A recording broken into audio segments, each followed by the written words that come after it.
أعوذ بالله من الشيطان الرجيم. بسم الله الرحمن الرحيم. يا أيها الذين آمنوا إن تطيعوا فريقا من الذين أوتوا الكتاب يردوكم بعد إيمانكم كافرين.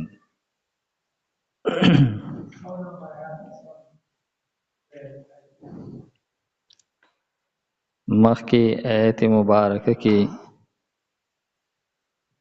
د یهودو او نصرانیانو قباحتونه بیان شول چې دوی دا کوشش کوي چې دا مومنان د الله تعالی د دین نه واړي او د مومنانو په زړونو کې شکوک او شبهات پیدا کوي. نو دې آیت مبارکه کې مومنانو ته د یهودو او د نصرانیانو د دغه شکوک او شبهاتو نه د بچ کېدلو دپاره څه اسباب او طریقې آداب ښودلی کېږي. فرمای یا ایها الذین آمنو ای مومنانو ان تطیعوا کچری تاسو تابعداري وکئ فریقا د یوې ډلې من الذین دا کسانو اوتوا الکتاب چې ورکړلی شی دی ورته کتاب. که تاسو د دې یهودو نصرانیانو په لار باندې روان شوئ یردوکم بعد ایمانکم نو واپس به واړئ دوی تاسو وروستو د ایمان راوړلو ستاسو نه کافرین کافران، یعنی د دوی چې کم کوشش دی ستاسو د کافر کولو د هغې نه د بچ کېدلو لپاره لاوله طریقه دا ده چې تاسو د دوی د تابعدارۍ نه ځان وساتئ. د دوی تابعداري به نه کوئ، د دوی هغه خبره به نه اورئ. وکیف تکفرون او څنګه تاسو کفر کوئ وانتم تتلی علیکم آیات الله او په تاسو باندې لوستلی کېږي د الله تعالی آیتونه، یعنی د الله تعالی د آیتونه چې په تاسو لوستلی کېږي دا یو دومره لوی عظیم هغه د ایمان دپاره یو ذریعه ده، دا د ایمان د مضبوط کېدلو یو سبب دی. د دومره عظیم سبب باوجود به تاسو بیا هم کافران کیږئ، دا خو به ډیره د عقل نه لرې خبره وي. ګویا چې د کفر نه د بچ کېدلو دپاره د قرآن پاک تلاوت کول او اوریدل دا هم چې دی نو هغه یو لوی سبب او ذریعه ده. بعض خلک مطلق د تلاوت د خیر نه انکار کوي، چیرې د تلاوت کولو هیڅ فایده نشته دی، نو دا خامخا د قرآن پاک د آیاتونو نه او د احادیث مبارکو نه مخ اړول دي. فرمایي چې ګویا چې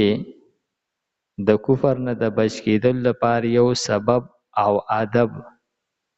د قرآن پاک تلاوت کول او اوریدل دي. خاص طور باندې په مانځه کې چې مونږ کله مونځ کوو او کم تلاوت امام کوي او مونږ یې اورو،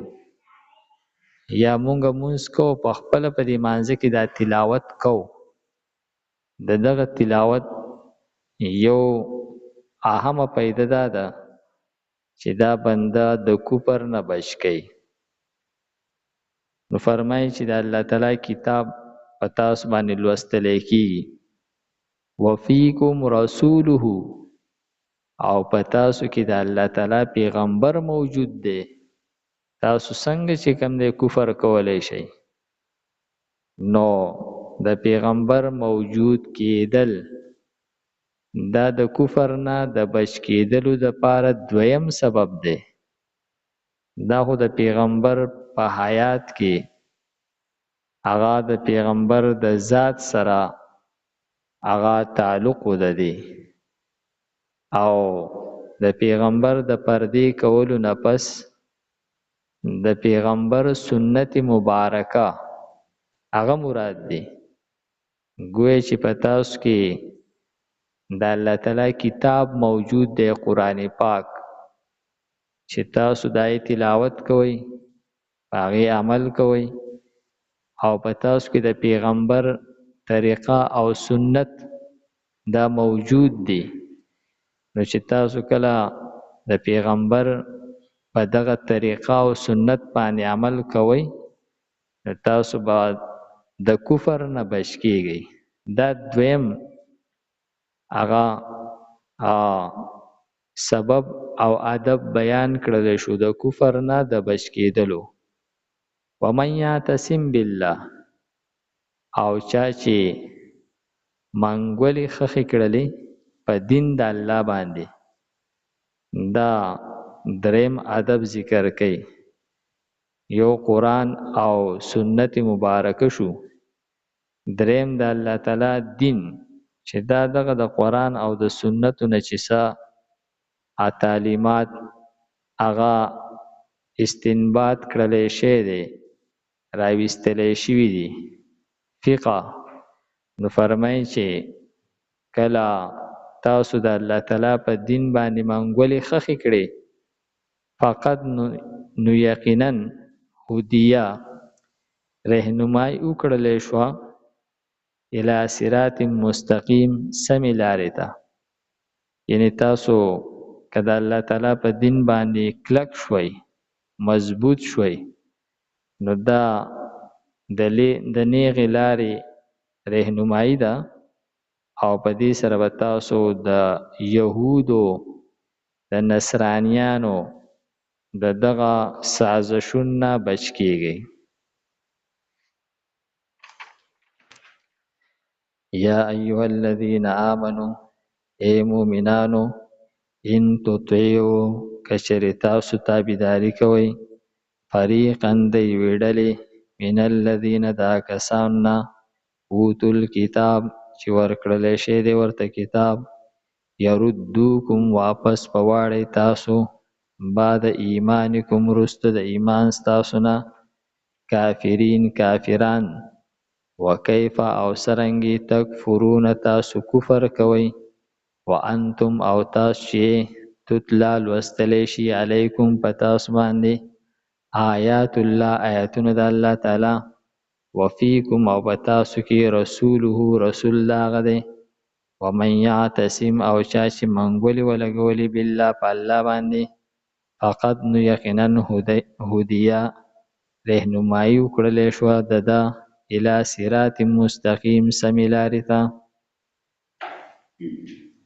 الحمدلله رب العالمین والعاقبة للمتقین والصلاة والسلام علی خیر خلقه محمد و آله و اصحابه اجمعین پروردګار زموږ دا ناسته په خپل دربار کې قبول کړي پروردګار موږ ته د قرآن پاک سمجھ بوج را نصیب کړي د مرګ نه مخکې د عمل کولو توفیق راکړي وصلی الله تعالی علی خیر خلقه محمد و آله و اصحابه اجمعین برحمتک یا ارحم الراحمین